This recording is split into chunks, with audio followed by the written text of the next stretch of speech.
नमस्कार प्रिय दर्शकों, आप सभी का स्वागत है आपके अपने इस यूट्यूब चैनल एस्ट्रो मिश्रा में। दर्शकों, कल ग्रहण के विषय में हमने बात किया था कि 7 सितंबर की रात को चंद्र ग्रहण लग रहा है। 7 सितंबर को रात को 9:58 से और 1:26 तक ग्रहण लग रहा है। तो ये जो चंद्र ग्रहण लग रहा है, इसका हर व्यक्ति पर प्रभाव पड़ेगा। देश दुनिया पर तो प्रभाव पड़ेगा ही, जिसके विषय में हमने कल बात की थी, लेकिन इसका हर व्यक्ति के ऊपर भी प्रभाव पड़ेगा। तो हर राशि और लग्न पर इसका क्या प्रभाव होगा, आज इसी विषय पर हम बात करेंगे।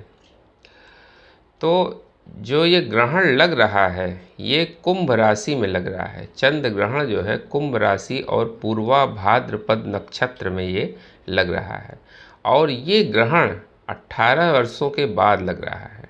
18 साल पहले ये ग्रहण जो है वो सेम एक्सिस पर ये लगा था। तो ये जो ग्रहण है ये पूर्ण चंद्र ग्रहण है, और इसको ब्लड मून बोला जा रहा है। ब्लड मून का मतलब ये हुआ कि जब चंद्रमा का रंग जो है ग्रहण के समय बिल्कुल लाल हो जाए तो उसको ब्लड मून कहा जाता है। ये ब्लड मून जो है वो बहुत अच्छा नहीं माना जाता है, इसको ज्योतिषीय लिहाज से बहुत अच्छा नहीं कहा जाता है। ब्लड मून जब जब भी लगते हैं तब तब आप देख लीजिए कि देश दुनिया में प्राकृतिक आपदाएं, दुनिया भर की समस्याएं क्रिएट होती हैं। ये ब्लड मून का लगना बहुत अच्छा नहीं है। और चंद्र ग्रहण पहले लग रहा है, इसके ठीक 15 दिन बाद सूर्य ग्रहण लगेगा।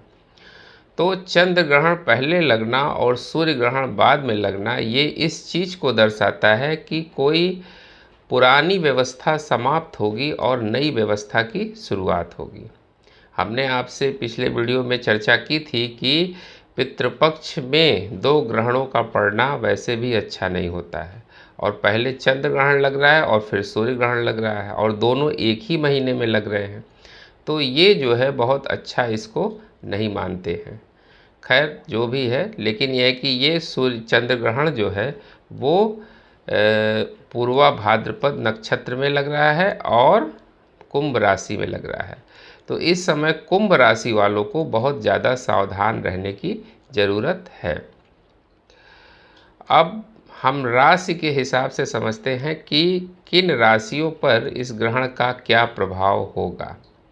आप राशि और लग्न दोनों से देखिएगा, क्योंकि आप देखिए कि अगर राशि में बहुत अच्छा है और लग्न में खराब है तो आप उसको मीडियम समझिए। राशि और लग्न दोनों से अच्छा है तो फिर बहुत अच्छा है, और अगर राशि और लग्न दोनों से खराब है तो फिर बहुत खराब कहा जाएगा। तो इसलिए आप दोनों से इसको देखिएगा। तो सबसे पहले बात करते हैं मेष राशि की। मेष राशि में जो ये ग्रहण लग रहा है वो 11th हाउस में लग रहा है। 11th हाउस जो है वो हमारे आय का होता है, बड़े भाई बहनों का होता है। तो यहाँ पर जब ये ग्रहण लगेगा तो इस समय जो है आपको अपने इकोनॉमिक पोजीशन पर बहुत ध्यान देना होगा। इस समय इन्वेस्टमेंट वगैरह बहुत सोच समझ कर करें, वरना इसमें थोड़ी सी भी चूक आपका कोई बड़ा नुकसान कर सकती है। बड़े भाई बहनों से इस समय आपके संबंध खराब हो सकते हैं, या उनसे कोई मनमुटाव की स्थिति पैदा हो जाए, वाद विवाद की स्थिति पैदा हो जाए। तो इस समय इन चीज़ों पर बहुत ध्यान देना है।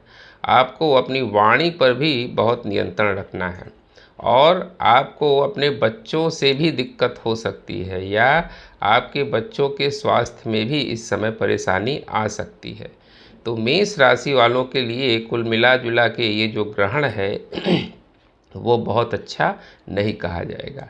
इसके लिए अगर आप भगवान शिव की आराधना करें तो आपके लिए बहुत अच्छा होगा, और ग्रहण के बाद कुछ दान भी जरूर करें। बात करते हैं वृष राशि की। वृष राशि के लिए ये ग्रहण जो है वो 10th हाउस में लग रहा है। 10th हाउस जो है वो पिता का स्थान होता है, आपके कर्म का स्थान होता है। तो इस समय जब उस पे ग्रहण लगेगा तो इस समय आपके पिता के स्वास्थ्य में भी दिक्कतें आ सकती हैं। 10th हाउस में ग्रहण लगने का मतलब कि आपके पिता के स्वास्थ्य में दिक्कत, माता के भी स्वास्थ्य में दिक्कत आ सकती है। तो इस समय इन चीज़ों पर बहुत ध्यान देने की आवश्यकता है। इस समय आपका कारोबार या आपका जो भी व्यवसाय है उसमें भी थोड़ी दिक्कतों का आपको सामना करना पड़ सकता है। इस समय कुछ चैलेंजेस आपको फेस करने पड़ेंगे। इस समय कोई बहुत इम्पॉर्टेंट कोई डिसीजन अगर आपको बिजनेस से संबंधित लेना है या अपने व्यवसाय से संबंधित लेना है तो बिल्कुल भी ना लें। और इसके लिए आप जो है प्रतिदिन भगवान सूर्य को जल अर्पित करें, ओम नमः शिवाय का जप करें तो आपके लिए बहुत अच्छा होगा। इसके बाद बात करते हैं मिथुन राशि की। मिथुन राशि के 9th हाउस में ये ग्रहण लग रहा है। तो 9th हाउस में ग्रहण का लगना बहुत शुभ नहीं माना जाता है। एक्चुअली 9th हाउस जो है आपके भाग्य का स्थान होता है और इस स्थान पर ग्रहण लगना इस समय आपको फाइनेंशियल डिसीजन में बहुत ध्यान देने की ज़रूरत है।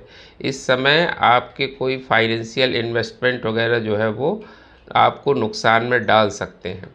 तो इसलिए बेहतर होगा कि इस समय आप कोई इन्वेस्टमेंट ना करें, वो ज़्यादा अच्छा होगा। ग्रहण से एक हफ्ते पहले और एक हफ्ते बाद तक जो है वो आप कोई भी फाइनेंशियल डिसीजन या कोई इन्वेस्टमेंट मत करें। इस समय आपको यात्रा में भी बहुत सावधानी रखनी है। अगर आपको कोई लंबी दूरी की यात्रा करनी पड़ रही है तो उसमें बहुत सावधानी से जाएं या कोशिश करें न जाएं तो ज़्यादा अच्छा है, क्योंकि इस समय दिक्कतें आ सकती हैं।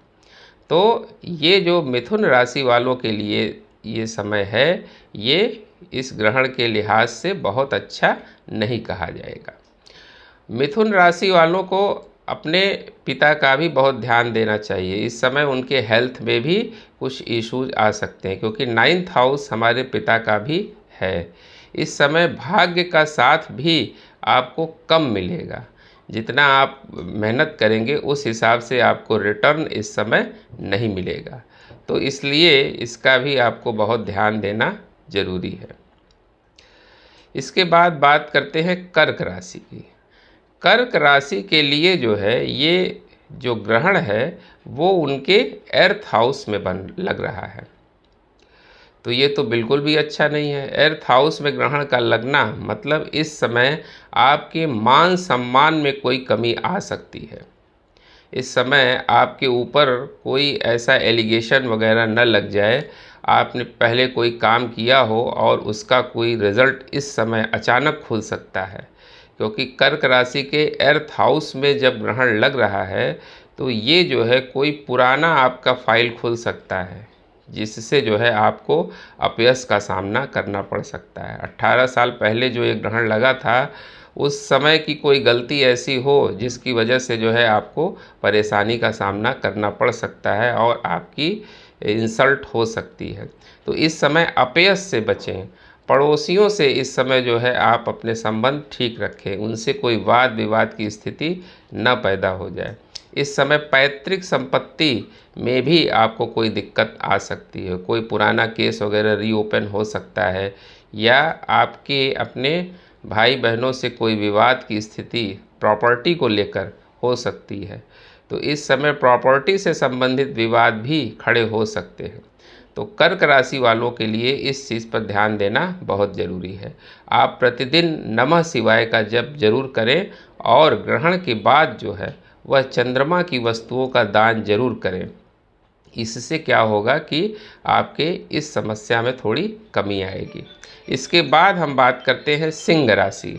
सिंह राशि वालों के लिए जो है ये ग्रहण 7th हाउस में लग रहा है और 7th हाउस में सिंह राशि के लिए ग्रहण का लगना ये बहुत अच्छा नहीं है। ये 7th हाउस आपके पार्टनर का भाव होता है, आपके स्पाउस का भाव होता है। तो अगर 7th हाउस में ग्रहण लग रहा है तो इससे जो है आपके स्पाउस से रिलेशन ना खराब हो जाए। आप कोई व्यापार कर रहे हैं, साझेदारी का व्यापार कर रहे हैं तो उसमें कोई दिक्कत ना आ जाए। तो इस चीज़ का आपको बहुत ध्यान देना है। इस समय कोई अफेयर वगैरह जो है आपका वो ना कहीं चेकआउट हो जाए। तो ऐसी स्थिति से आपको बचना है। इस समय सिंह वालों के लिए जो है ऐसी दिक्कतें आ सकती हैं। आपको कोई स्वास्थ्य से संबंधित गंभीर समस्या भी ट्रेस आउट इस समय हो सकती है। तो ग्रहण के आसपास आप इन चीज़ों से ज़रूर बचें। इसके बाद बात करते हैं कन्या राशि की। कन्या राशि के 6th हाउस में ये ग्रहण लग रहा है। 6th हाउस जो होता है वो रोग, रिपु और ऋण का होता है। तो रोग, रिपु और ऋण के भाव में यानी 6th हाउस में जो है वो ग्रहण का लगना कोई बहुत बुरा नहीं माना जाता है। यानी रोग, रिपु और ऋण में अगर ग्रहण लग रहा है तो ये ठीक ही है, कोई बहुत बुरा नहीं है। लेकिन इस समय क्या होगा कि इस समय आपका एग्रेशन बहुत बढ़ जाएगा। आप दूसरों से वाद विवाद करने से बचें। तो आप कोई ऐसा डिसीजन न ले लें जिससे जो है आपसे कोई वाद विवाद दूसरों से हो जाए। तो इस समय जो है आप उससे बचें। इस समय आप देखेंगे कि कोई पुराना अगर लोन वगैरह है, कोई लंबा ऋण आपका चल रहा है, किसी का पैसा आपने लिया है, तो वो आपका इस समय चुकता हो सकता है। तो और कोई पुराना आपकी कोई बहुत लंबे समय से बीमारी चली आ रही है तो उसका सल्यूशन इस समय आपको मिल सकता है। तो कन्या राशि वालों के लिए ये ग्रहण जो है वो बहुत अशुभ नहीं है। लेकिन ध्यान उनको इस बात पे देना है कि उनका एग्रेशन लेवल, गुस्सा इस समय बहुत ज़्यादा बढ़ जाएगा। तो किसी से वाद विवाद की स्थितियां न पैदा हों, अपने वाणी पर बहुत नियंत्रण रखें, तो ये ग्रहण उनके लिए अच्छा रहेगा। तो ये थी हमारी 6 राशियों पर चर्चा। आगे की 6 राशियों पर जो है हम ग्रहण का क्या प्रभाव होगा इस पर हम कल डिस्कस करेंगे। उम्मीद करते हैं दर्शकों हमारा ये वीडियो आपको ज़रूर अच्छा लगा होगा। मिलते हैं आपसे अगले वीडियो में किसी नए विषय के साथ। तब तक के लिए हमें आज्ञा दीजिए। नमस्कार।